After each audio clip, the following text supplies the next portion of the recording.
આવાજ ન્યૂઝ હવે જોઈએ અગત્યના સમાચાર। તલોદમાં પંડિત દીનદયાળ ઉપાધ્યાયજીના જન્મજયંતિની ઉજવણી નિમિત્તે પુષ્પાંજલિ સ્વચ્છતા અભિયાન અને વૃક્ષારોપણ કાર્યક્રમ યોજાયા।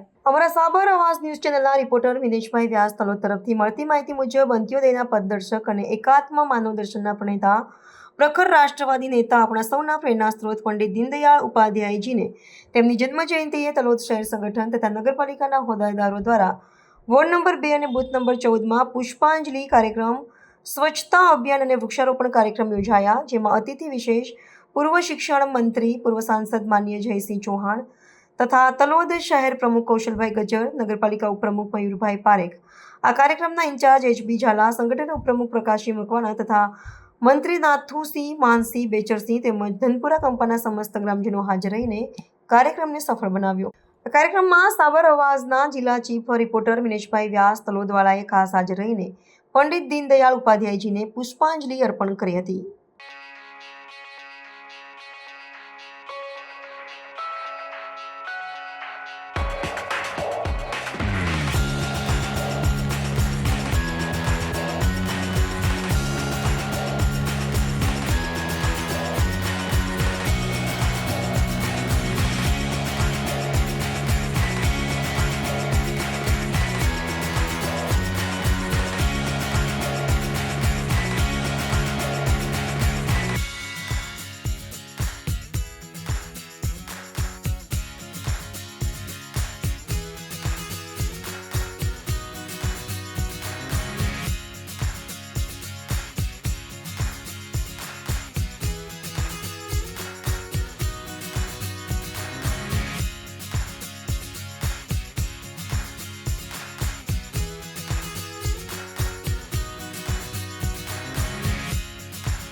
આવા ન્યૂઝ જોવા માટે સાબર આવાજ YouTube ચેનલને સબસ્ક્રાઇબ કરો અને લાઇક કરો, જેથી હવે પછીના દરેક સમાચાર સબસ્ક્રાઇબ કરેલા હશે તેઓને નવા સમાચારની માહિતી મળી જશે।